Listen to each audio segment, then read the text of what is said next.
Assalamualaikum. Di video ini, kita akan mengenal dasar-dasar dari apa sih farmasi fisika itu.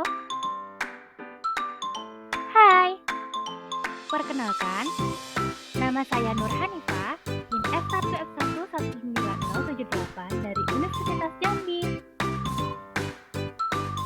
Di sini, kita akan mengenal mengenai definisi farmasi fisika serta peranan teknologi farmasi fisika. Sebelum itu, kita harus mengetahui nih, apa sih farmasi fisika itu? Farmasi fisika berasal dari kata farmasi yang berasal dari kata pharmakon dalam bahasa Yunani yang berarti medika atau obat.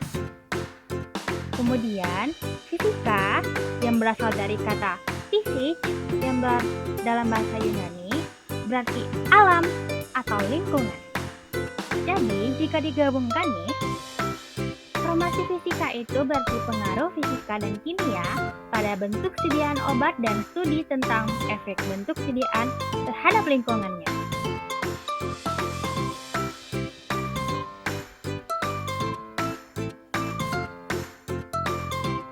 Ilmu ini sendiri berupaya untuk mengintegrasikan pengetahuan kefarmasian melalui pengembangan prinsip-prinsip dan membantu farmasis serta ahli kimia farmasi dalam upaya mereka untuk memprediksi kelarutan, stabilitas, kompabilitas,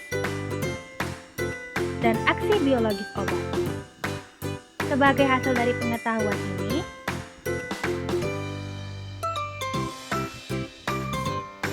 ilmuwan dapat mengembangkan obat yang lebih baik, bentuk sediaan yang lebih baru, dan juga mengembangkan berbagai rute untuk pemberian obat. Dalam hal ini, dengan adanya perkembangan teknologi farmasi fisika,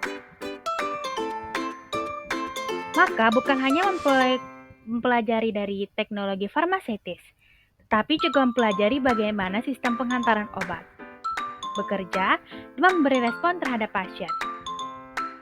Misalnya, teknologi penghantaran obat molekul di mana skala dan mikroskopik ilmu farmasi erat dengan ilmu fisika, yaitu obat memiliki sifat fisika yang berbeda antara yang satu dengan yang lainnya, dan sifat fisika ini mempengaruhi cara pembuatan obat serta cara pembuatan formulasi sediaan obat yang pada akhirnya akan mempengaruhi pengobatan dan obat serta kestabilan obat itu sendiri. Kemudian, dalam hal ini, apa sih peranan teknologi ilmu farmasi fisika itu? Peranan teknologi ilmu farmasi fisika sendiri ada dua. Yang pertama adalah farmasi fisika mempelajari faktor yang berpengaruh pada umur sediaan, sehingga kita jadi mengetahui nih, berapa lama obat itu dapat bertahan atau dapat disimpan, yang juga disebut sebagai shelf life dari suatu obat. Kemudian yang kedua, farmasi fisika juga mempelajari faktor yang berpengaruh pada sistem penghantaran obat. Dalam hal ini, apakah obat tersebut akan dimasukkan melalui mulut atau secara oral, atau akan digunakan obat tersebut untuk dalam metode injeksi, maka dapat diketahui dengan metode farmasi fisika. Metode yang berbeda maka akan menghasilkan proses penyerapan obat yang berbeda, seperti yang dapat dilihat di dalam video. Kemudian, materi selanjutnya adalah mengenai mikromiretik dan juga ukuran partikel serbuk. Sebelumnya kita harus mengetahui mikromiretik itu apa sih? Jadi, mikromiretik adalah suatu ilmu dan teknologi yang mempelajari tentang partikel kecil, terutama mengenai ukuran partikel.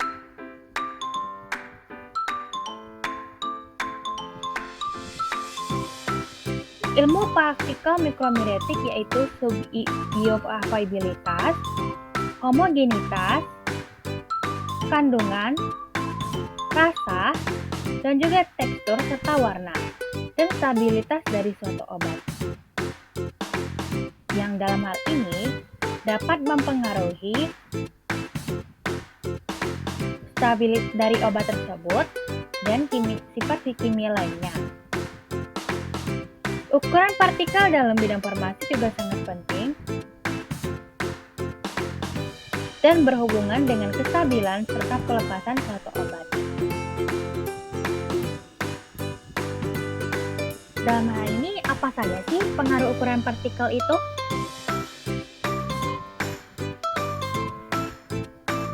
Pengaruh ukuran partikel itu mempengaruhi bioavailabilitas dari suatu obat atau proses penyerapan dari suatu obat, kemudian homogenitas dari suatu obat, serta kandungan yang dikandung di dalam obat. Selain itu, ukuran partikel juga mempengaruhi dari rasa, tekstur, dan juga warna dari obat. Dan yang terakhir, ukuran partikel juga mempengaruhi stabilitas dari suatu zat obat. Kemudian, bagaimana sih cara menentukan ukuran partikel itu? Jadi kita sudah panjang-panjang mempelajari tentang pengaruh ukuran partikel. Gimana cara mengukurnya? Terdapat beberapa cara dalam mengukur ukuran partikel. Metode yang pertama adalah dengan cara metode pengayakan. Dalam metode ini menggunakan alat pengayakan atau alat ayakan dengan kecepatan dan alat ayakan atau mesin mesh tertentu yang sebelumnya telah dikalibrasi. Dalam hal ini, dari bagian atas alat pengayakan, lubang yang dimiliki akan lebih besar daripada lubang pengayakan yang semakin ke bawah. Jadi, partikel yang lebih besar akan tertahan di bagian atas. Kemudian, semakin ke bawah, maka ukuran partikel akan semakin kecil. Kemudian, metode mikroskopik optik. Pada metode mikroskopik optik, pengukuran partikel dengan metode ini biasanya mengukur partikel dengan kisaran antara 0,2 sampai dengan 100 mikrometer. Metode ini dapat digunakan untuk menghitung ukuran partikel pada sediaan suspensi dan juga sediaan emulsi. Kemudian yang ketiga, metode sedimentasi.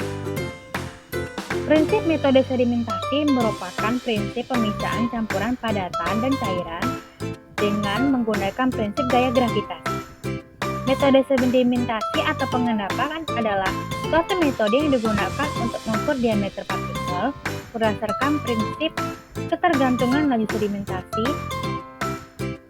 partikel tersebut pada ukurannya.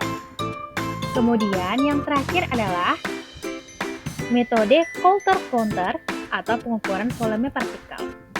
Pengukuran volume partikel menggunakan Coulter-Counter prinsipnya adalah suatu partikel disuspensikan dalam suatu cairan elektrolit. Kemudian dilewatkan melalui suatu lubang kecil yang pada kedua sisinya terdapat elektroda. Saat partikel melewati lubang tersebut, maka ia akan memindahkan sejumlah elektrolit sesuai dengan volumenya, yang mengakibatkan terjadinya perubahan tatanan listrik. Laju penghitungannya sendiri yaitu 4000 partikel per detik. Nah, sekian nih informasi mengenai farmasi fisika.